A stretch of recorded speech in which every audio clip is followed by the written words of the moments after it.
I NID aspirant, all the best for your paper. दोस्तों कुछ important topics बता रहा हूँ अपने सब्जेक्ट्स मैथ और रीजनिंग में। एक बार इन्हें पेपर से पहले समराइज करके जरूर जाइएगा, आपको डायरेक्ट क्वेश्चन इससे मिलेंगे।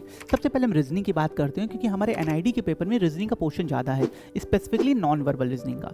तो रीजनिंग में आपको blood in relation, direction, ranking arrangement, seating arrangement, clock और कैलेंडर, इन टॉपिक्स के क्वेश्चंस की प्रैक्टिस जरूर करके जाइएगा। आपने क्लास से पढ़ा है, आपने कहीं से भी पढ़ा है, कॉन्सेप्ट को देखो और 20 क्वेश्चंस की प्रैक्टिस कर ली। नॉन वर्बल में अगर हम आए तो non verbal series, paper folding, paper cutting, rotations, figure counting और डाइस, ये बहुत इंपॉर्टेंट टॉपिक्स हैं। इनसे श्योरिटी से क्वेश्चंस आते हैं, इनकी प्रैक्टिस जरूर करके जाइएगा, स्पेसिफिकली डाइस और फिगर काउंटिंग है। इसके बाद अगर हम मैथ्स में आते हैं दोस्तों, तो मैथ्स में हमारे एनआईडी में क्वेश्चंस की प्रेजेंस बहुत लिमिटेड है, हम ये जानते हैं।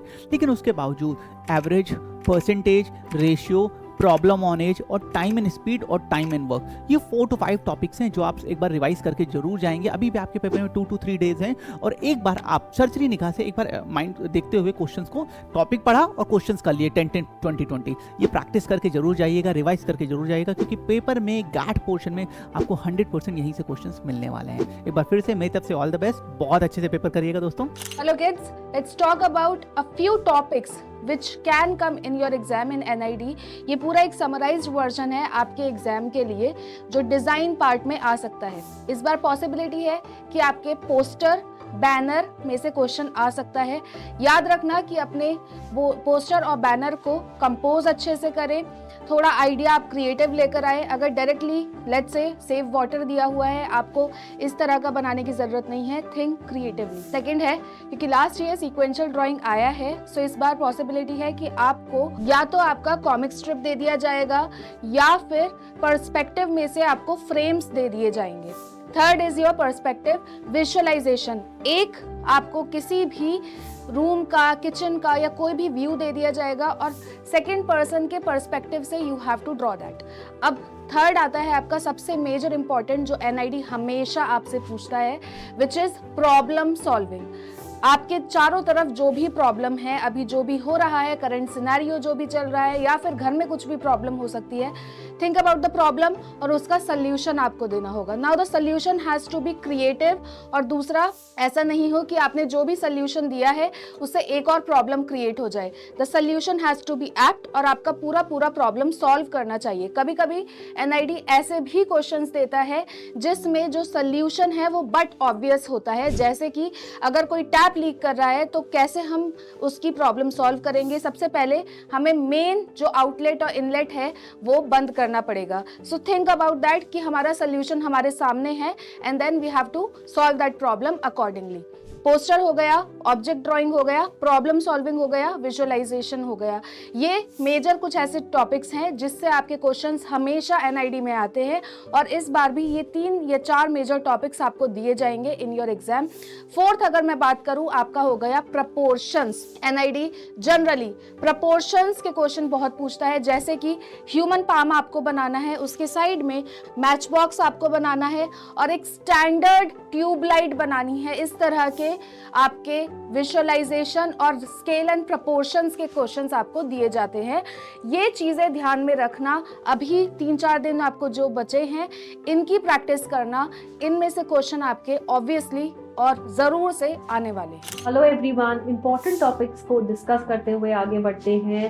ड्राइंग पार्ट की अगर हम बात करते हैं तो perspective is one of the important topics जो हर एग्जामिनेशन जो डिजाइन का है, भले ही एनआईडी हो, एनआईएसटी हो, यूएसटी हो, उसमें पूछा जाता है। सो पर्सपेक्टिव इज वेरी इंपॉर्टेंट। इसमें 1 पॉइंट पर्सपेक्टिव है, जैसे इनसाइड व्यूज ऑफ रूम हो गया, ठीक है। फिर 2 पॉइंट पर्सपेक्टिव है, जैसे स्ट्रीट व्यूज हो गए और कॉर्नर व्यूज हो गए, वो वाली चीजें आ जाती हैं। फिर आता है 3 पॉइंट पर्सपेक्टिव, जिसमें टॉल स्काई स्क्रेपर्स हो गए जिनको आप एक पॉइंट से देखोगे, ऐसे वाले व्यूज जो है वो आते हैं। The second important topic is still life composition, जिसमें आपको रैंडम ऑब्जेक्ट्स को साथ में रख के कंपोज करने को बोला जाएगा। वहां पर आपको उनका साइज, उनके प्रोपोर्शन का ध्यान रखते हुए वो ऑब्जेक्ट्स बनाने होते हैं, ठीक है। So relationship of objects with each other becomes important, their size, their ratio, their proportion becomes important.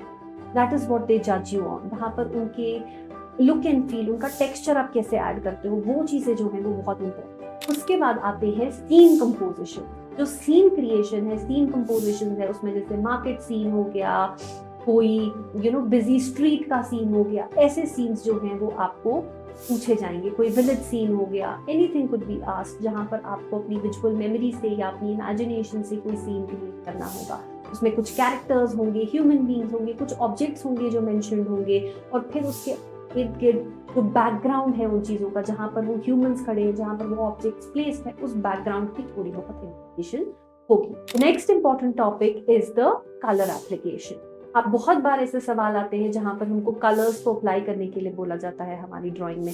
यहाँ पर इंपॉर्टेंट है ये समझना कि हमें कलर थियरी पता होनी चाहिए। अगर हमें कुछ पैटर्न्स बनाने के लिए बोले गए हैं तो हमें कलर साइकोलॉजी पता होनी चाहिए कि कौन से कलर का क्या इफेक्ट होता है ह्यूमन बीइंग पर, तो हम वहां से उन चीजों को रिलेट करते हुए अपने पैटर्न्स बना सकते हैं।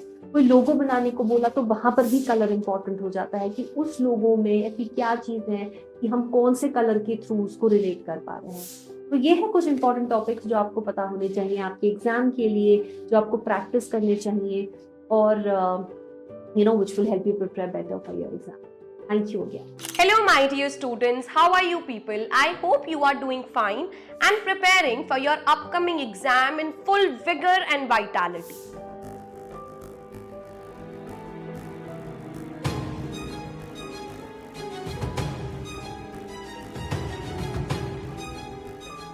बहुत सारे बच्चे पूछ रहे थे कि कौन से वो पोर्शन है इंग्लिश सेक्शन के जो हमें कवर कर लेने चाहिए to maximize our score in the exam. To understand this, we need to look at what all portions are covered in the English section. हमारे पास रीडिंग कॉम्प्रिहेंशन, वोकैबुलरी, ग्रामर और rearrangement से questions पूछे जा रहे हैं। रीडिंग कॉम्प्रिहेंशन को अच्छे से सॉल्व करने के लिए you should be well versed with the strategy जो आप यूज करने वाले हैं पैसेजेस को सॉल्व करने के लिए, the basic and advance dimensions of reading comprehension जहां से क्वेश्चंस पूछे जाते हैं, as well as the grounds of elimination जो आपको हेल्प करेंगे अपना करेक्ट आंसर ढूंढने में। नेक्स्ट रहा वोकैबुलरी। वोकैबुलरी के लिए suffix, prefixes, mnemonics, root word strategy और जो भी स्ट्रैटेजीज क्लासेस में डिस्कस की गई थी आप लोग वो दोबारा जाकर देखिए। हाई फ्रीक्वेंसी वर्ड्स कवर कीजिए and I have covered PYQs in design decode batch and in marathon. आप उन सभी के सभी वर्ड्स को एक बार रिवाइज कीजिए, उनके सिनोनिम्स और एंटोनिम्स देखिए। Next grammar. ग्रामर में हमारे पास 8 parts of speech, tenses, reported speech and voice से क्वेश्चंस पूछे जा रहे हैं। इनके important rules I have covered in the marathon and in other classes that are available on YouTube as well. आप वहां से जाकर रूल समझ सकते हैं और क्वेश्चंस की प्रैक्टिस भी कर सकते हैं जिससे आपकी रिटेंशन और भी ज्यादा स्ट्रांग हो जाएगी। Now talking about the last portion, that is rearrangement, you have 2 types of rearrangement questions asked. One is words into sentence and the next is sentences into paragraph. You should be well versed with the strategy जो आप use करेंगे इन सभी questions को solve करने के लिए, और जितना हो सके उतने क्वेश्चंस को प्रैक्टिस कीजिए और कंसेप्ट्स को रिवाइज कीजिए। मॉक टेस्ट लगाइए, सेक्शनल टेस्ट लगाइए, देखिए आप कहाँ गलती कर रही हैं और क्यों हो रही है वो गलती। क्या कंसेप्ट क्लैरिटी में प्रॉब्लम है, क्वेश्चन नहीं समझ में आया, मिसरीड कर लिया है, ऑप्शंस में कंफ्यूज हो गए हैं, and then work on that particular thing so that you do not repeat the mistake in your next mock test, sectional test and in your exam. Use these few tips for your upcoming exams and excel. All the very best my dear students. See you soon in another amazing video. Hello to all my amazing students. Welcome to this amazing platform of PW Design. So, in this video, I'm going to quickly discuss the most asked GK topics in NID exam. सबसे पहले हमारा है art movement. Art movement में आप please baroque art के बारे में, realism के बारे में एंड न्यू क्लासिज्म के बारे में आप पढ़ के जाना। Next important topic is painting. Painting में आप Madhubani painting, Tanjore painting, Warli painting and Gond painting के बारे में आप पढ़ के जाना। Third important topic is brand logos. Brand logos में जितने भी हमारे फेमस ब्रांड हैं, स्पेसिफिकली इंडियन एंड जो हमारे से गुची हो गया, प्राडा हो गया, लुई विटॉन हो गया, हमारे जो फॉरेन ब्रांड्स हैं उनके बारे में भी आप पढ़ के जाना।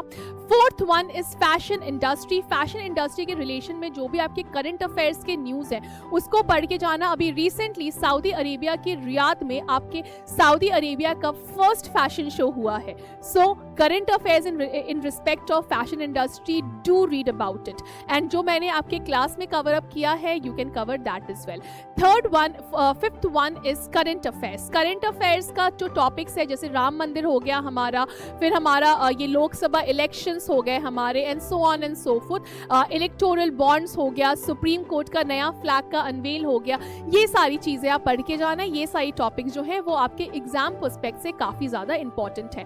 Next one is textile. Textile कितने प्रकार के हैं, कौन कौन से हैं, कौन से स्टेट को बिलोंग करते हैं, ये सारी चीज़ें मैंने आपको जीआई टैक्स में कवर अप करवाई हुई है. ज्योग्राफिकल इंडिकेशन टैक्स के टॉपिक के अंदर मैंने कवर अप करवाया हुआ है, उसको आप पढ़ के जाना. उसके बाद जो नेक्स्ट इंपॉर्टेंट टॉपिक है वो है डिज़ाइन सिंबल्स. डिज़ाइन सिंबल्स जो है अगेन की ये कौन से फैशन इंडस्ट्री का कौन सा ब्रांड जो है उसके कौन से डिज़ाइंस हैं वो भी आप पढ़ के जाना. Next important topic is politics. Politics में अभी हमारे मेजर इवेंट्स हुए हैं इंडिया में. कौन सा मेजर इवेंट हुआ है? सबसे पहले हमारा हुआ है लोकसभा इलेक्शंस जो 2024 का हुआ है. 18th लोकसभा इलेक्शंस के बारे में पढ़ के जाना. हरियाणा इलेक्शंस, महाराष्ट्र इलेक्शंस हो गया, वन नेशन वन ये इलेक्शन, ये टॉपिक्स जो है वो आप कवर अप करके जाइएगा. फिर हमारा आता है स्पोर्ट्स. स्पोर्ट्स के अरीना में अभी हमारे अगेन 3 मेजर इवेंट्स हुए हैं. सबसे पहला है हमारा T20 वर्ल्ड कप, फिर है हमारा ओलंपिक्स और फिर है हमारा para Olympics. And last but not the least, music and dance. So guys, read about all these important topics and go and ace in your examination. All the best to all of you. Whatever entrance exam you have given so far, अगर आपने कोई private institutions के दिए हैं या government institutions के दिए हैं या कोई भी मेडिकल का एग्ज़ाम दिया है, कुछ भी दिया है पहले, दिस इज़ एब्सोल्युटली डिफरेंट. इसमें प्रैक्टिस की ज़रूरत है. ठीक है, तो ह्यूमन फिगर के मोस्ट इम्पॉर्टेंट मैं कुछ टॉपिक्स है मैं क्लियर करना चाहूँगा. If you targeting NID exam, okay, if you targeting I will tell you about the topics which are very important according to the entrance exam of NID. अगर हम target करें entrance exam को देखें हम अपने, तो एंट्रेंस एग्ज़ाम जो आपसे पूछा जा रहा है, it is different from any other exam which you have given so फार.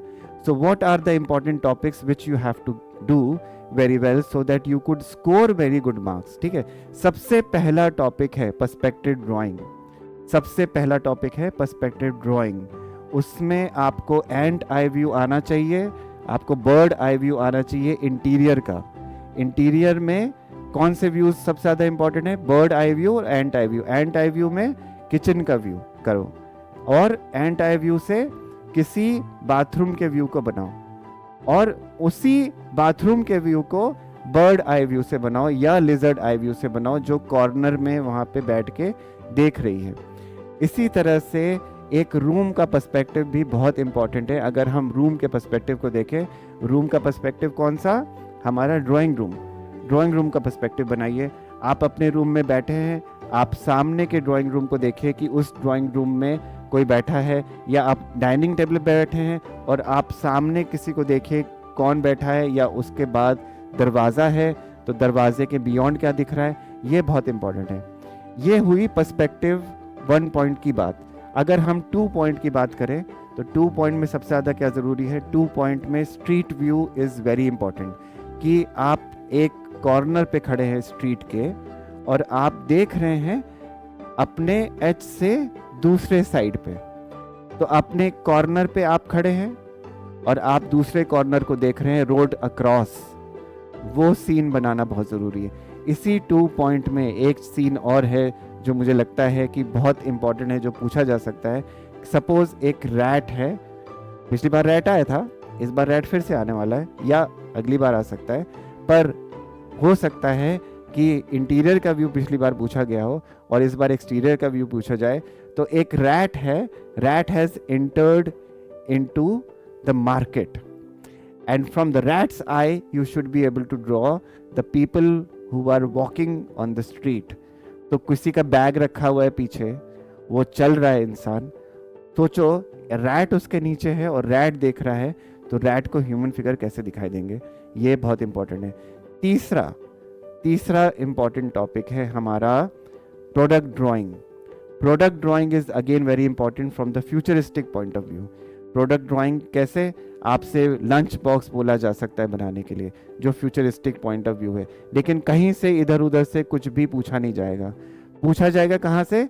आपके खुद के जो ऑब्जेक्ट्स आसपास आप देख रहे हैं वहाँ से पूछा जाएगा। जो डेली लाइफ आप ऑब्जेक्ट देखते हैं सामने, उन्हीं को थोड़ा सा फ्यूचरिस्टिक पॉइंट्स ऑफ व्यू से पूछा जाएगा। जैसे मेडिकल इक्विपमेंट, आपसे आज लोग इंजेक्शन लगा रहे हैं सिरिंज से, हो सकता है आगे जाके इंजेक्शन के लगा कुछ और अल्टरनेटिव आ जाए जो इस मेडिकल इक्विपमेंट को रिप्लेस कर सके इन 2050 और डाउन द लाइन 10 years। तो that could be your answer and you have to imagine. जैसे मैं आपको एक एग्जांपल देता हूँ, आज स्टेथोस्कोप हो सकता है दिल के धड़कन को या सांस जो हम लेते हैं उसको डिटेक्ट करने के लिए कि कहीं पे ब्लॉकेज तो नहीं है। हो सकता है आगे जाके स्टेथोस्कोप चेंज हो जाए एक डिवाइस में जो पूरा ह्यूमन को स्कैन करके उसकी सारी बीमारियां जो हैं अपने अंदर खींच ले और पूरा ह्यूमन फिगर जो है, हमारा पूरा जो ह्यूमन है वो एकदम क्लियर होकर आए without any deficiency, without any defect in the body. So that could be the next step after 10 years of futuristic point of view. ऐसा क्वेश्चन आ सकता है, तो आपको इसका भी ध्यान रखना है प्रोडक्ट का। प्रोडक्ट के अलावा और क्या हो सकता है एनआईडी में? ठीक है, प्रोडक्ट के अलावा आपकी story making. Story making is again very important. आपसे दो तरह की स्टोरी मेकिंग पूछी जा सकती है। स्टोरी मेकिंग में एक आएगा एक्सपेडिशन। आपको इमेजिन करने के लिए कहा गया कि आप कहीं गए हैं और आपने अपनी मेमोरी से जो देखा वहाँ पे उसके बेस्ट इवेंट को आप अपनी स्टोरी में डिपेक्ट करें, मतलब फ्रेम्स में आप बनाएं। तो यहाँ पे आपसे स्टोरी मेकिंग एक्सरसाइज पूछी जा सकती है। उसके साथ और क्या हो सकता है, इसी का दूसरा पार्ट है। स्टोरी मेकिंग हो सकता है कि आपको एक कोई सिचुएशन दी जाए। सिचुएशन में क्या हो सकता है? सिचुएशन में आ सकता है कि दे माइट आस्क यू कि that there is a situation and accordingly you have to make a story on that by imagining the situation। कैसे? एग्जाम्पल, एक बहुत छोटा सा एग्जाम्पल है कि आपसे कहा गया कि आप एक क्रिकेट बॉल बन गए। You got some alien has come and he has given you some power and you have become a cricket ball. Now you have to tell the story of that cricket ball if that cricket ball is going to be played in the next World Cup। तो उसकी क्या journey है, उसको कैसा feel हो होगा, उसको excitement लग रही होगी या उसको लग रहा होगा कि उसका चांस आएगा कि नहीं आएगा। That could be one story as well. So these are the 3 major things which I think can be asked in the entrance exam of NID। The last thing which is important is the question which doesn't have any clue. Clueless questions. Clueless का मतलब यह है कि आपसे कह दिया जाएगा कि जैसे एग्जाम्पल है, कोई भी एक मॉरल सिचुएशन दे दी जाएगी, मॉरल बेस्ड क्वेश्चन, कि suppose you become designer and if you become a designer what could be your contribution to the society. Illustrate with a sketch and you don't need to write it. तो यहाँ पे वो आपको जज करेंगे आपके imagination पे, आपके कंट्रीब्यूशन पे, आपके अंदर कितनी एम्पैथी है सोसाइटी के लिए। That is where you will be judged. So जब मैंने पूरा क्लास आपको कर दिया है, everything I have explained you very well and you have been practising, I am sure you are improving in your work. Keep these things in mind, whatever topics I have mentioned, these are very important topics. You should keep practicing, keep looking for references also, but don't copy them। ठीक है, आप copy नहीं करेंगे, you can get ideas but you will sketch on your own and those ideas have to be original। Originality बहुत important है NID में। So by this I would say all the very best students and keep shining and keep working hard। I'm looking forward for more selections and more views from you। Thank you so much।